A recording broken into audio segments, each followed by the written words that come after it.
Maqaa Abbaa, kan Ilmaa, kan Hafuura Qulqulluu, Waaqa tokkoo. Ameen.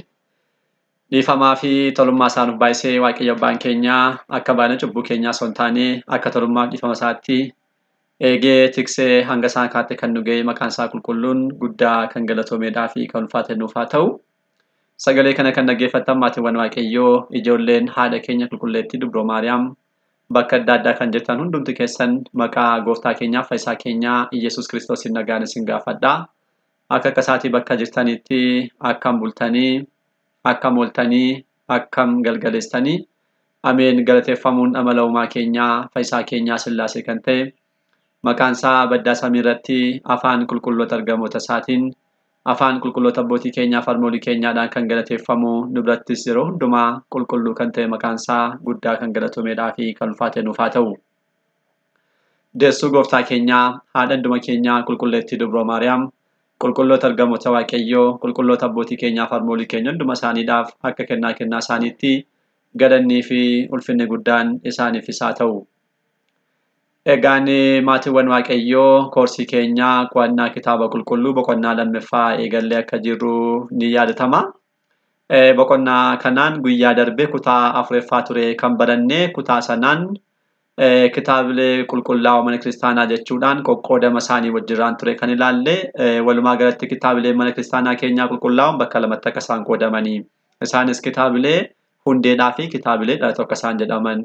Kitaabileen hundee maqaa biraadhaan kitaabilee qannoonaa kitaabilee 81 mana kiristaanaa keenya akka isaan ta'an. Itti aansinees immoo kitaabileen kun mataa isaaniitii bakka lamatti akka isaan qoodaman kakuu haadhaadhaaf kakuu moofaa jedhamanii. Kitaabileen kakuu moofaa lakkoofsi isaanii 46. Isaanis immoo bakka afuritti akka isaan qoqqoodamanii. Kitaabileen kakuu haadhaas immoo baay'inni isaanii 35 bakka 5tti akka isaan qoqqoodaman kana ilaallee turre adda kan baane. Guyyaa har'aa immoo akka fedhaa fayyaa Waaqayyootti sumatti dhufuudhaan kutaa 5ffaadhaan kitaabilee dhalatoo kan jedhu kan ilaalludha kan ta'u. Waaqayyo Abbaan keenya akkuma yeroowwan darbanii har'as nu gidduutti argamee nu barsiisuun fedhaa fayyama isaa nuuf haa ta'u. Egaan qoqqoodama kitaabilee qulqullaa'oo lamaan keessaa kutaan lammaffaan kitaabilee dhalatoo jedhamu.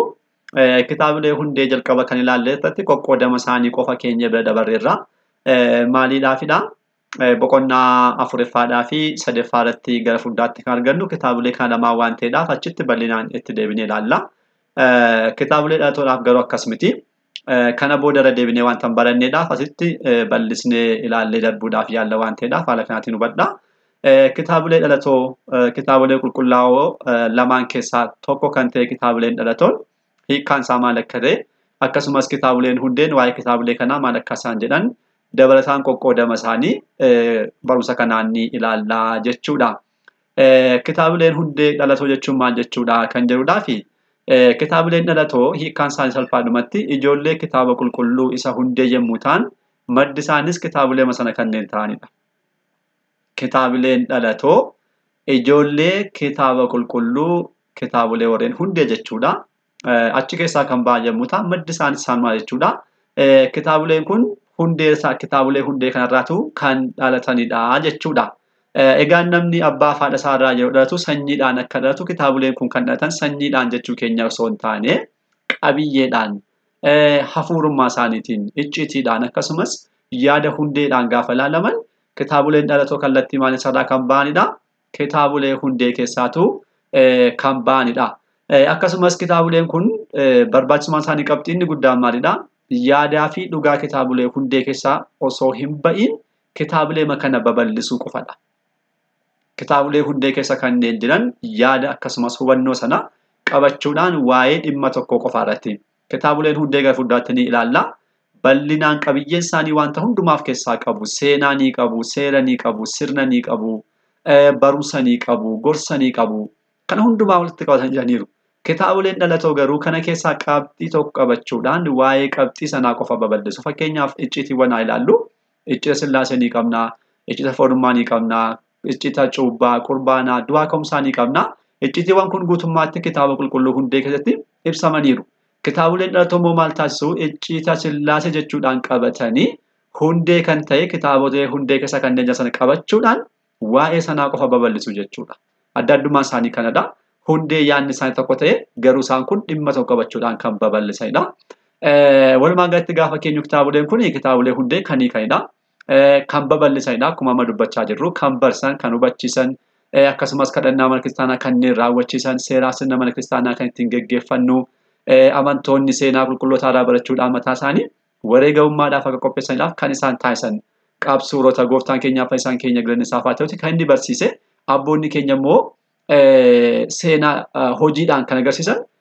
Kitaaboleen kun maal taasisu? Qabatanii jechuudhaan nuti isaanii qabannee waaqayyoon kan gammachiisnuuf kan nu taasisanidha jechuudha.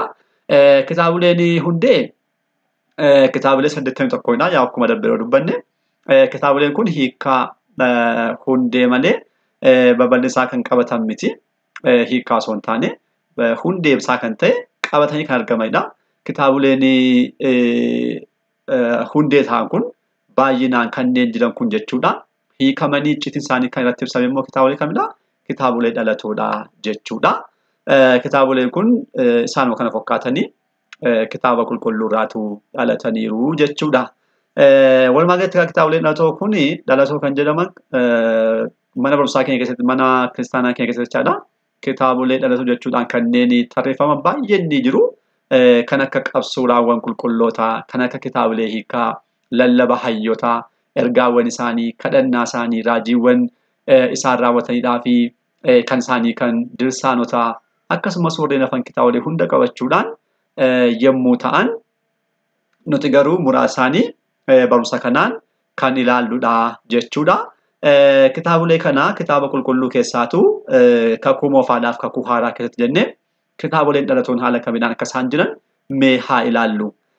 Kakuu moofaa keessatti kitaabolee hundee keessatti kan hin lakkaa'amin garuu hafuura waaqayyoodhaan kan barreeffaman. Maaliin kan barreeffaman? Hafuura waaqayyoodhaan kan barreeffaman kitaaboleen baay'een ni jiru. Egaan kitaabni tokko hafuura waaqayyoodhaan barreeffame jechuun kitaabni kun gorsaaf, barumsaaf, sirna mana kiristaanaadhaaf ni ta'a. Qulqullichi Phaawulos kana kan dubbatedha. Kitaaboleen hafuura waaqayyoodhaan barreeffaman kana hundumaadhaaf ni fayyadu jechuudhaan dubbatedha. Innaa hafuura waaqayyoodhaan qabaannaan itti tajaajilamnaa jechuudha. Kitaaboleen kakuu moofaa keessatti hafuura waaqayyoodhaan barreeffamanii garuu qannoonaadhaan hin lakkaa'amin kanneen hafan kitaaboleen baay'een ni jiru. Fakkeenyaaf haa ilaallu kan jalqabaa kitaaba Yeshaar. Kitaabni Yeshaar afaan Gi'iiziidhaanis, Amaariffaadhaanis, Keenyaanis Yeshaar jenna. Hiikaa abbootii 70dhaan immoo kitaaba aangaa'otaa jedhameera. Hiikaa Vulgeetiin immoo kitaaba filamtootaa jechuudhaan hiikameera. Kitaabni kun kitaaba faarsaa adda addaa kan of keessatti qabatee kan jirudha. Kan akka ta'es abboonni keenya hiikaa isaaniidhaan haala kanaatiin kaa'aniiru. Kitaabni kun kakuu moofaa keessatti yeroo baay'ee faarsaa adda addaa qabatee kan jirutti bakka adda addaatti ibsamee ni arganna. Keessumattuu kitaabni kun kakuu moofaa keessatti bakka lamatti dubbatameera. Isaanis kitaaba Iyyaasuu boqonnaa 10 lakkoofsa 13 fi lammaffaa Saamu'eel boqonnaa 1 lakkoofsa 18ffaadhattidha. Maal jedha kitaaba Iyyaasuu irratti? Iyyaasuun yeroo tokko saboota warreen Amoorota erga mo'anii booda Gabaa'oon irratti immoo raajiin raawwatameera. Raajii raawwatame ilaalchisuudhaan raajiin kun iddoo kamitti barreeffame jechuudhaan darbee raajiin kunis kitaaba Yeshaar irratti kan barreeffame mitiiree jechuudhaan darba. Kitaaba Iyyaasuu boqonnaa 10 lakkoofsa 18 jechaadha. Dabalataan lammaffaa Saamu'eel boqonnaa 1 lakkoofsa 18ffaadhatti Saa'ol yeroo inni du'u jechuudhaan nam tokko Saa'olin ajjeeseera. Kana booda gara Daawit deemuudhaan waa'ee akka ajjeese Daawititti himu Daawit nama kana akka inni akka ajjeesan taasise maaliif nama waaqayyoo muudee irratti harka kaastinoo kan ajjeessachuudhaan nama kana akka du'u taasise. Kana booda Daawit ni gadde baay'ee Saa'oliidhaa fi mucaa isaa Yoonaataan jarreen kun lamaan isaanii du'uu isaaniitti baay'ee gadde qinee gaddaa isaaniif geessise. Innaa qineen gaddaa kun iddoo kamitti barreeffameera? Kitaabni qulqulluun maal jedha? Lammaffaa Saamu'eel boqonnaa 1 lakkoofsa 18ffaadhatti kitaaba Yeshaar irratti barreeffame jechuudhaan dubbata.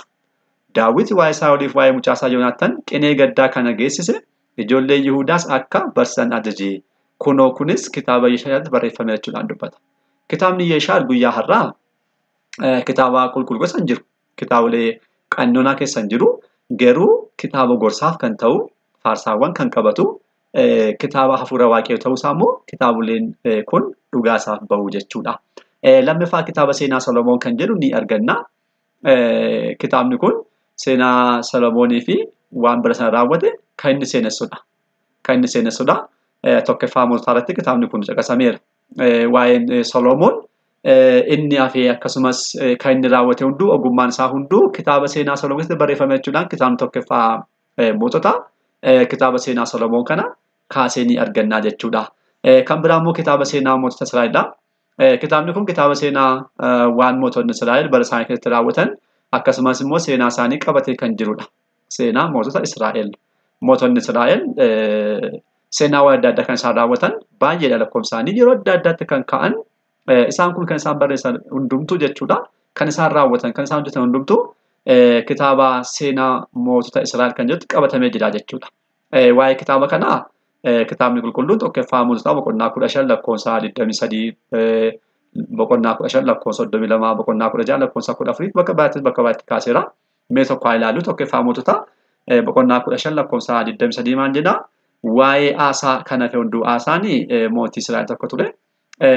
Kan hafe hunduu waa'een isaa hojiin isaa inni gaaressuun hunduu kan inni raawwates seenaa mootota Israa'el irratti kan barreeffame miti jechuudhaan dubbata.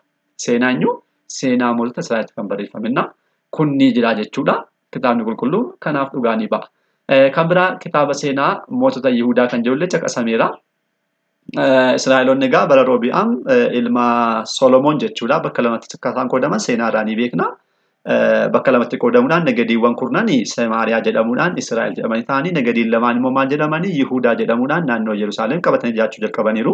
Innaa seenaan kun seenaa mootota Yihuudaa kan jedhaman naannoo Yerusaalem Israa'el jiraachaa kan turan naannoo Yerusaalem naannoo Beetlehem jiraachaa kan turan jechuudha. Dachee Yihuudaa guutummaan kanneen jiraatan mootonni naannoo sanatti mo'aa turan mootota Yihuudaa jedhamu. Innaa seenaan isaanii kun kitaaba qulqulluutti bakka baay'eetti ibsameera. Tokkoffaa kitaaba moototaa kitaaba seenaa baraa kan jedhu isaan kun seenaa isaanii kan qabatanii waan ta'e seenaa isaanii guutummaan garuu kitaabolee kanatti ibsamaniiru. Kitaaba kam seenaa Yihuudaa mootota Yihuudaa kan jiru kan jechuudha. Waa'ee kitaaba kanaa kitaabni qulqulluun mataan isaa lammaffaa moototaa boqonnaa 8 lakkoofsa 23 boqonnaa 2 lakkoofsa 20 boqonnaa 16 lakkoofsa 20 akkasumas boqonnaa 16 lakkoofsa 27 kitaaba lammaffaa moototaa jechuudha. Ibseera waa'ee kanaa. Keessaa tokko haa ilaallu boqonnaa lammaffaa moototaa boqonnaa 8 lakkoofsa 23 kan jiru maal jedha?